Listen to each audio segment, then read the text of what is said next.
إن هذه تذكرة فمن شاء اتخذ إلى ربه سبيلا. Je vais maintenant vous parler d'un homme extraordinaire, un homme que certains considèrent comme le plus grand savant que cette terre ait porté. Il s'agit d'Ibn Taymiyyah, qu'Allah lui fasse miséricorde. Ibn Taymiyyah est né en 661 de l'Hégire, calendrier musulman, ce qui correspond à l'année 1263 du calendrier chrétien. Il est né à Harran, une ville qui se trouve dans la Turquie actuelle. Durant son enfance, un événement bouleversa la vie d'Ibn Taymiyyah. Venu de l'Est, des hordes mongoles, des sortes de barbares, envahirent la région. Et lui, son père, sa mère et ses 3 frères durent quitter précipitamment leur maison de nuit. Sans même un cheval pour porter leurs livres et leurs bagages, ils prirent la route de Damas, dans le Cham, manquant de peu d'être rattrapés par les envahisseurs. Ibn Taymiyyah naquit dans une famille de savants. Son père était un savant, son frère était un savant, mais aussi son oncle, et surtout son grand-père, était un grand savant. Son père l'éduqua religieusement lorsqu'il était petit, et lui apprit notamment le fiqh, la jurisprudence de l'imam Ahmed, dont je viens de vous raconter l'histoire. Dès son plus jeune âge, on remarqua chez lui des qualités de cœur et d'esprit exceptionnelles. Il aimait apprendre et il était très minutieux. Ainsi, alors qu'il n'était qu'un tout petit garçon, un juif qui habitait non loin prit l'habitude de le questionner. Le petit Ibn Taymiyyah lui répondait alors si vite que le juif en restait ébahi, étonné par la vitesse à laquelle il lui répondait. Dès lors, à chaque fois que le petit Ibn Taymiyyah croisait ce juif, il l'informait sur la fausseté de sa religion, les erreurs qu'il y avait dans la religion juive. Il ne fallut pas longtemps pour que ce juif embrasse l'islam et devienne musulman. Un jour, un savant d'Alep, une ville de Syrie, se rendit à Damas, disant « J'ai entendu qu'un petit garçon du nom d'Ibn Taymiyyah était rapide dans la mémorisation. Je suis venu le rencontrer. » Un couturier lui dit « Ceci est le chemin par lequel il passe pour se rendre à l'école coranique. Et il n'est pas encore passé. Assis-toi donc avec nous en attendant. » Le shir d'Alep s'assit donc jusqu'à ce qu'un groupe d'enfants apparaisse sur la route de l'école. Le couturier lui dit alors « L'enfant qui a à la main la grande ardoise est Ibn Taymiyyah. » Le shir l'appela et l'enfant vint à lui. Le savant prit alors l'ardoise, lut ce qui était écrit et dit « Oh mon fils, efface cela que je te dicte quoi écrire. » Le petit Ibn Taymiyyah lui obéit. Le savant lui dicta alors 10 ou 13 hadiths. Puis il lui demanda de lire ce qu'il venait de lui dicter. Petit Ibn Taymiyyah alors lut une fois ce qu'il venait d'écrire. Puis il lui rendit l'ardoise. Le savant lui demanda alors « Récite-moi ce que tu viens de lire. » Et le petit Ibn Taymiyyah lui récita par cœur les 13 hadiths qu'il venait juste de lire, alors qu'il ne les avait lus qu'une seule fois. Le savant lui demanda alors d'effacer son ardoise une nouvelle fois, et il lui dicta à nouveau toute une série de hadiths. Et de la même manière, le petit Ibn Taymiyyah lui récita parfaitement ce qu'il n'avait écrit et lu qu'une seule fois. Le shir se leva et dit « Si cet enfant vit, il aura un grand avenir. On n'a jamais vu pareil enfant. » Voici maintenant un épisode qui nous montre la piété et l'intelligence qu'avait déjà le jeune Ibn Taymiyyah. Un jour, alors qu'il n'était qu'un tout petit garçon, son père organisa une sortie dans un jardin afin qu'Ibn Taymiyyah et ses frères se divertissent un peu. Son père demanda à Ibn Taymiyyah « Veux-tu sortir avec tes frères pour t'amuser un peu ?» Mais Ibn Taymiyyah dit qu'il ne voulait pas sortir. Son père insista, mais le petit Ibn Taymiyyah dit qu'il ne voulait pas sortir et il demanda l'autorisation à son père de rester à la maison. Son père accepta. Sur ce, son père le laissa et partit avec ses autres fils. Ils passèrent toute une journée dans le jardin. Et lorsqu'ils rentrèrent le soir, son père dit « Tu as manqué à tes frères aujourd'hui. ton absence a gâché leur plaisir. » Ce à quoi l'enfant répondit, « Père, aujourd'hui j'ai appris ce livre. » Il lui tendit alors un petit livre de fiqh. Son père, étonné, demanda, « Tu as appris ce livre? Très bien, récite-le-moi. » Ibn Taymiyya s'exécuta, et effectivement, il l'avait appris par cœur. Son père le prit dans ses bras et l'embrassa sur le front et dit, « Oh mon fils, n'informe personne de ce que tu as fait. » Pour couronner le chapitre de son enfance, nous citerons cet épisode. Alors qu'il n'était qu'un enfant, son père se rendit auprès du cheikh qui apprenait le Coran à Ibn Taymiyya. Il lui dit qu'il voulait lui remettre une somme d'argent, que son professeur de Coran, donc, devrait remettre à Ibn Taymiyya à chaque fois qu'Ibn Taymiyya apprendrait du Coran, et il ne voulait pas que son fils soit au courant. Cette somme d'argent était destinée à le récompenser et à le motiver à apprendre encore plus. Lorsque vint Ibn Taymiyya, son professeur lui donna de l'argent et lui dit qu'il aurait la même somme d'argent à condition qu'il étudie de la même manière. Ibn Taymiyya répondit, « Oh mon maître, j'ai pris un engagement avec Allah. Je ne toucherai aucun argent pour le Coran. » Les années passèrent et vint l'adolescence, et son envie d'apprendre ne diminuait pas.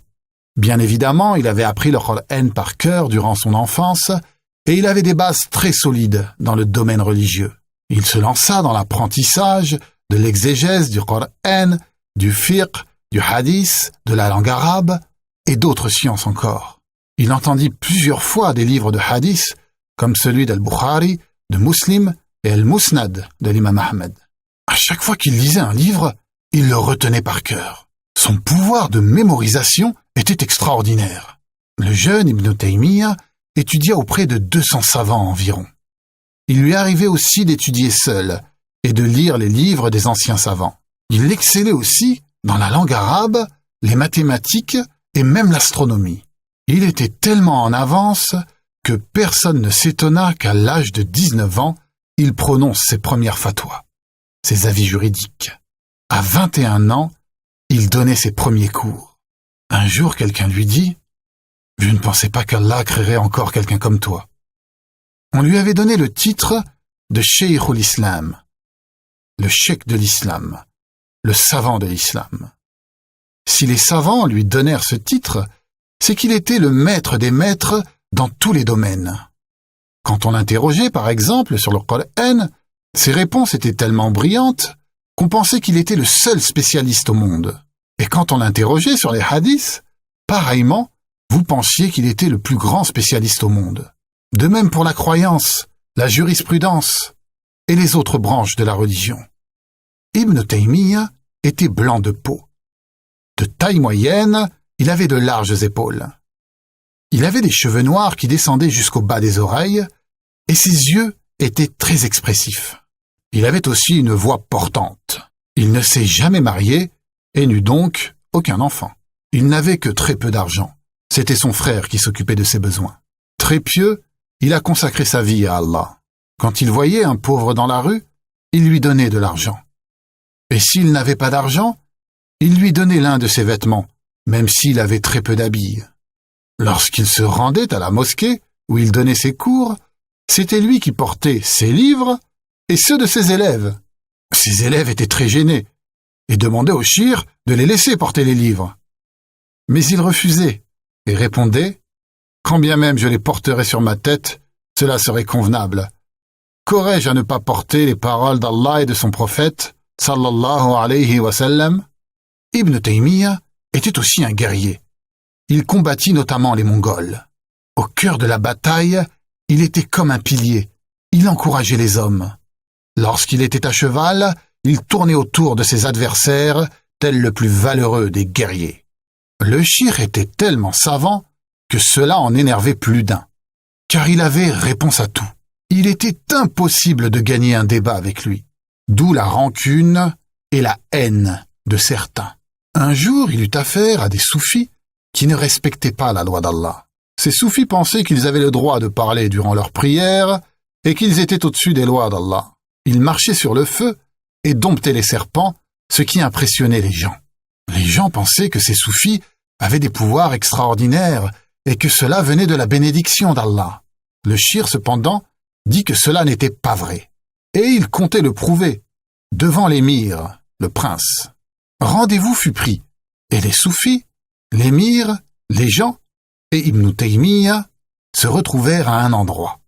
Les soufis voulaient prouver, en marchant sur le feu, qu'ils étaient des hommes extraordinaires, et que personne donc n'avait le droit de les juger. Ibn Taymiyya leur dit que lui aussi, il marcherait sur le feu, mais à une seule condition, qu'ils fassent leurs ablutions avant d'entrer dans le feu. Lorsqu'ils entendirent sa demande, les visages des soufis devinrent jaunes de peur. Le shir expliqua alors à l'émir et aux gens qu'en plus d'utiliser certains produits, il se faisait aider par un djinn. Voilà pourquoi ils ne ressentaient pas les brûlures du feu. Mais à partir du moment où ils faisaient leurs ablutions, ils perdaient ce pouvoir. Telle était l'intelligence et la piété d'Ibn Taymiyya. Ibn Taymiyya alla plusieurs fois en prison. Il n'alla pas en prison parce qu'il était un voleur, un criminel ou un tueur. Non, on l'envoyait en prison pour de mauvaises raisons. Comme nous l'avons dit, il était tellement savant. Ses arguments étaient tellement irréfutables que cela en énervait plus d'un. Beaucoup le détestaient et firent tout pour qu'il aille en prison. Mais la prison ne le gênait pas. Il dit à ce sujet « Que peuvent me faire mes ennemis? Mon jardin, mon paradis sont dans mon cœur. Où que j'aille, ils m'accompagnent. » Il voulait même récompenser ceux qui l'avaient envoyé en prison. Le shir, en fait, n'était pas bouleversé par la prison. C'était plutôt lui qui bouleversait la prison. Un exemple. Alors qu'il venait d'être mis en cellule, il remarqua que la plupart des prisonniers ne faisaient pas la prière et perdaient leur temps en jouant à des jeux de hasard. Le shir, alors, se mit à donner des cours, et la prison se transforma en une école religieuse. Les bandits devinrent des étudiants studieux. L'enthousiasme était tel que certains refusèrent de sortir quand vint l'heure de leur libération. Ils préféraient rester avec le shir en prison. La dernière fois qu'il fut emprisonné, on lui avait retiré ses livres et ses plumes pour écrire. Et quelques jours plus tard, dans la citadelle de Damas, en Syrie actuelle, le shir mourut. Le jour de son enterrement, les marchés fermèrent, ainsi que les magasins. Tout le monde voulait assister à sa prière mortuaire. De fait, il y eut 500 000 personnes qui assistèrent à sa prière funéraire. Ainsi était Ibn Taymiyya, Cheikhoul Islam, qu'Allah lui fasse miséricorde.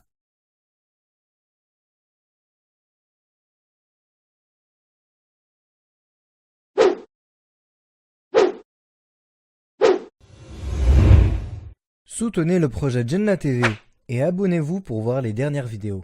Retrouvez la suite de cet audio sur www.islam-audio.fr.